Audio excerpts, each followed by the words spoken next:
ये है गांव की एक सीधी सादी बहू जिसके पास ज्यादा दौलत तो नहीं, पर दिल में भगवान के प्रति सच्ची भक्ति है। और ये गरीब घर की बहू अपने परिवार के लिए कुछ खास करना चाहती थी, लेकिन जब घर में तेल और बेसन भी ना हो तो क्या किया जाए। दिवाली के कुछ दिन पहले ही राकेश जहाँ पर मेहनत मजदूरी करता था वो काम ही बंद हो गया। आप बहुत परेशान लग रहे हैं। दिवाली का त्योहार आ रहा है और आपने इस तरह अपना मुंह बना रखा है, कैसे चलेगा? तुम नहीं समझ सकती लक्ष्मी। मैंने सोचा था इस दिवाली तो कुछ अच्छा होगा।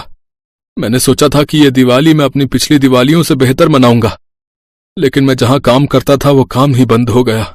तभी वहाँ पर लक्ष्मी के सास ससुर भी आ गए। कोई बात नहीं बेटा, हम गरीबों के साथ ऐसा ही होता है।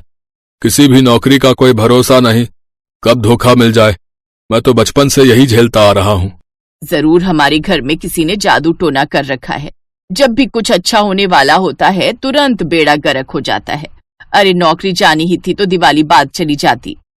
माँ जी आप चिंता मत करो, मुझे माता लक्ष्मी पर पूरा भरोसा है। एक ना एक दिन वो हमारी जरूर सुनेंगी। खैर इसी तरह दिन बीतते गए। राकेश हर जगह मेहनत मजदूरी करने जाता था, लेकिन उसे कहीं काम नहीं मिल रहा था।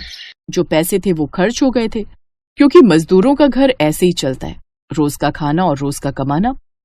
जो थोड़े बहुत पैसे बचे थे वो भी दिवाली तक पूरी तरीके से खत्म हो गए।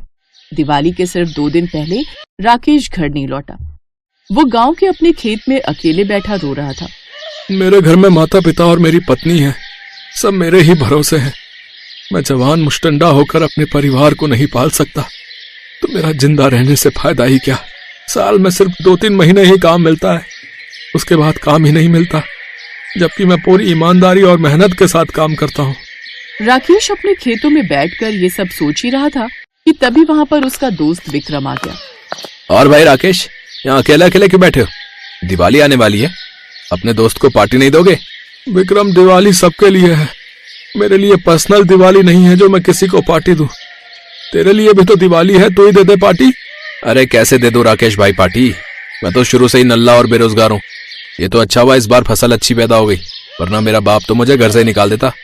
यार विक्रम, मैं सोच रहा हूँ ये गांव छोड़कर हमेशा के लिए कहीं शहर चला जाऊं, वहां अच्छी कमाई हो जाएगी, ढेर सारे पैसे कमाकर फिर मैं घर आ जाऊंगा। देख राकेश, मैं तेरी प्रॉब्लम समझ सकता हूँ। अपने गांव में ज्यादा काम नहीं है, कभी कभी काम मिल जाता है तो हम लोग कर लेते हैं। हमारी जिंदगी खेती किसानी पर ही निर्भर है। तू भी अपने घर का अकेला है और मैं भी अपने घर का अकेला हूँ। हम दोनों के ही बूढ़े माँ बाप हैं, पत्नी है। हम अपना घर छोड़कर शहर नहीं जा सकते यार। बस इसी बात की तो समस्या है, वरना अब तक मैं बाहर शहर में जाकर कमाने लगता। राकेश उस रात अपने घर बहुत देर में पहुंचा। उसकी पत्नी और माता पिता परेशान हो गए। राकेश बेटा, तू इतना ज्यादा परेशान क्यों रहता है? इतनी देर में घर आया है, पक्का खेतों के पास बैठकर रो रहा होगा। अरे नहीं माँ, मैं खेतों के पास इसलिए बैठा था क्योंकि वहां पर गांव का मेरा एक दोस्त विक्रम आ गया था, उसी के साथ थोड़े गप्पे मार रहा था। बेटा, हम तेरे माँ बाप हैं। जब तू बोलना नहीं जानता था ना, तब भी हम पहचान जाते थे कि तू भूख की वजह से रो रहा है या सूसू की वजह से, समझा? खैर राकेश खाना पीना खाकर अपनी पत्नी के साथ कमरे में लेट गया। 2 दिन बाद दिवाली का दिन फाइनली आ ही गया। पूरा गांव जगमगा रहा था, बच्चे पटाखे चला रहे थे। अरे बहू, इस दिवाली हम क्या करेंगे? न घर में मिठाई है न पकवान, कैसे मनाएंगे त्योहार? माँ जी, भगवान ने हमें जो दिया है वो काफी है, मैं कुछ न कुछ बनाऊंगी जरूर, आप देखती जाओ। लक्ष्मी की सास ये सब देखकर अपनी बहू लक्ष्मी के बारे में ही गलत सोचा करती थी, लेकिन उसके मुंह पर कभी कुछ नहीं कहती थी। उसकी सास अपने कमरे में चली गई और अकेले में बैठकर सोचने लगी। मुझे तो लगता है हमारे घर की गरीबी की वजह मेरी गवार बहू ही है। जब से इस घर में इसके कदम पड़े हैं तब से न काम अच्छे से चल रहा है, न ही मेरा बेटा खुश रह पा रहा है। अगर मैं सबको ये कह दूंगी तो सबको बुरा लग जाएगा। खैर रात हो गई और सभी लोग दिवाली मनाने लगे। दिल से दिवाली मनाने की बात करने वाली बहू के पास न तेल था न आटा, मगर उसके मन में थी भगवान के प्रति सच्ची श्रद्धा और कुछ कर दिखाने का हौसला। तेल और बेसन नहीं है, पर गाय माता का गोबर तो है, क्यों ना कुछ अनोखा किया जाए। गोबर के पकौड़े बनाऊंगी और भगवान को अर्पण करूंगी। गरीब बहू ने गाय के गोबर को भगवान का प्रसाद समझकर पकौड़े बनाए, पर उसे नहीं पता था कि उसकी ये साधना उसे कितनी बड़ी खुशी देने वाली थी। अरे बहू, ये क्या कर रही हो? गोबर के पकौड़े? माँ जी, ये गोबर हमारे लिए पवित्र है। गोबर से बने ये पकौड़े हम भगवान लक्ष्मी को अर्पण करेंगे, वो जरूर हमारी पूजा सुनेंगी। बहू ने अपने घर के हालातों से हार मानने की बजाय दिल से भगवान की पूजा की। गोबर के ये पकौड़े उसके समर्पण का प्रतीक थे। हे माँ लक्ष्मी, ये गोबर के पकौड़े मेरे पास कुछ और नहीं होने के कारण है, लेकिन मेरी भक्ति सच्ची है। कृपा करके हमें आशीर्वाद दे ताकि हम इस दिवाली को हंसी खुशी मना सके। लक्ष्मी अपने सास ससुर और पति के साथ माँ लक्ष्मी की सच्ची श्रद्धा से पूजा करने लगी। तभी अचानक एक तेज रोशनी के साथ वहाँ पर माँ लक्ष्मी स्वयं प्रकट हो गई। ये देखकर सभी हैरान हो गए और उनके चरणों में गिर गए। तभी माँ लक्ष्मी बोली, बेटी, तेरी भक्ति और विश्वास ने मुझे यहाँ बुलाया है।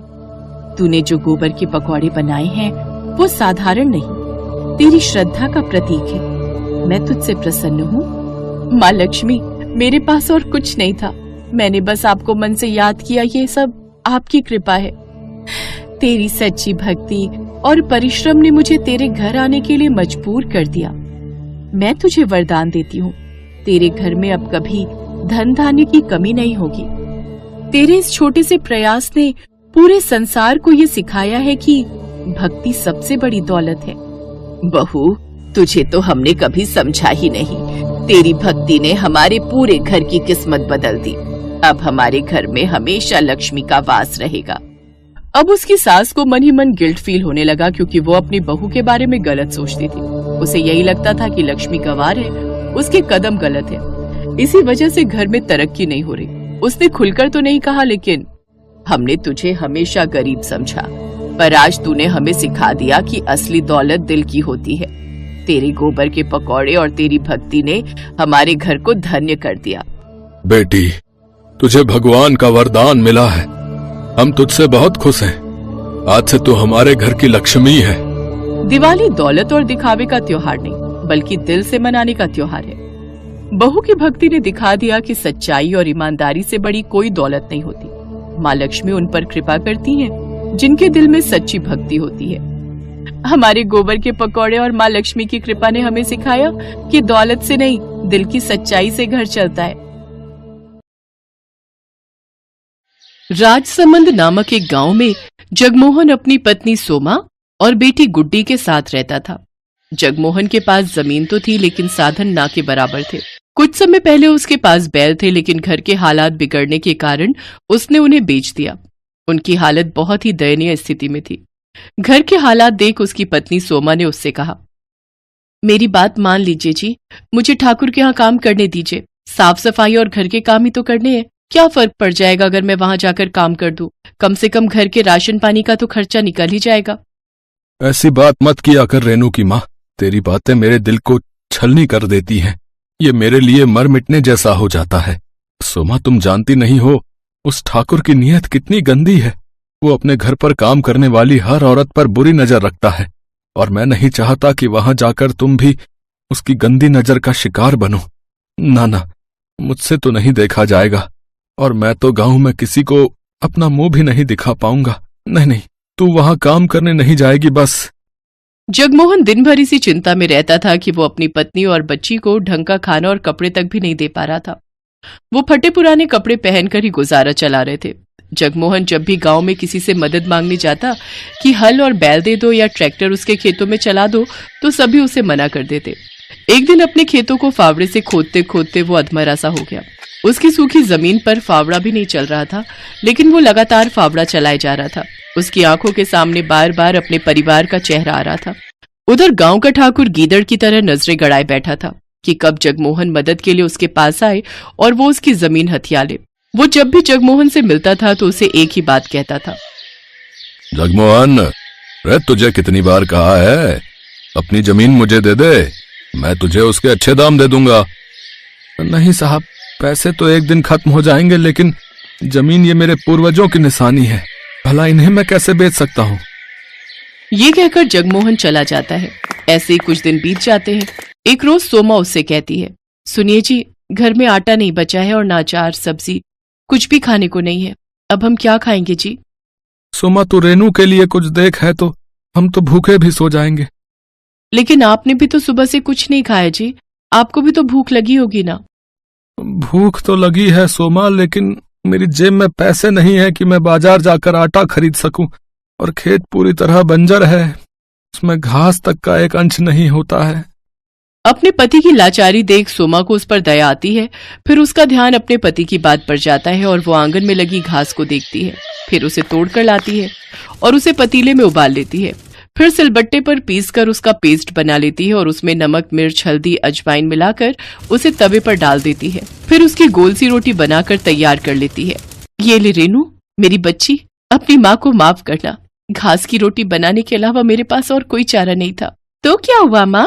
मास्टर जी कहते हैं हमारे महाराणा प्रताप भी जब जंगल में रहे थे तो उन्होंने भी यही हरे घास की रोटियां खाई थी, तो फिर हम क्यों नहीं खा सकते? बिल्कुल सच कहा मेरी बच्ची। फिर जैसे ही रेनू और जगमोहन उसे अपने मुंह में डालते हैं तो उसे खाकर कहते हैं, वाह माँ, ये तो बड़ा ही स्वादिष्ट है। हाँ सुमा, ये तो लाजवाब है। की आंखों से आंसू बहने लगते हैं। मैं जानती हूँ ये इतनी अच्छी नहीं है, आप दोनों बस मेरा मन रखने के लिए कह रहे हैं। फिर उन तीनों की आंखों से आंसू बहने लगते हैं। तभी दरवाजे पर कोई आदमी आता है। जी, ये जगमोहन जी का घर है। जी हाँ। तभी जगमोहन आता है। क्या बात है भाई साहब? दरअसल मैं लॉटरी विभाग से आया हूँ। कुछ महीने पहले जो आपने लॉटरी खरीदी थी उसका आज रिजल्ट आया है और आपने इस लॉटरी को जीत लिया है, जिसका इनाम पूरे 25 लाख रुपए है। 25 लाख रुपए? और साथ में ये, हाँ जी, और साथ में ये आज का खाना हमारी कंपनी की तरफ से आपके लिए। ये सुनकर जगमोहन, सोमा और रेनू सब बहुत ही खुश होते हैं। अब उनके दिन बदल जाते हैं। जगमोहन ट्रैक्टर बुलवाकर अपने खेतों पर चलवाता है, जिससे उसकी बंजर भूमि में जान आ जाती है और उसमें फसल उगाती है। साथ ही वो अपने लिए पक्का घर भी बनवा लेता है और अब शहरों से नई नई खाद लाकर अपने खेतों पर डालता है, जिससे उसकी फसल अच्छे से तैयार हो जाती है और वो उससे भी काफी पैसे कमाने लगता है। देखते ही देखते अब वो उस गांव का सबसे अमीर आदमी बन जाता है। अब वो अपने परिवार की हर इच्छा पूरी करता है और खुशी खुशी उनके साथ रहने लगता है।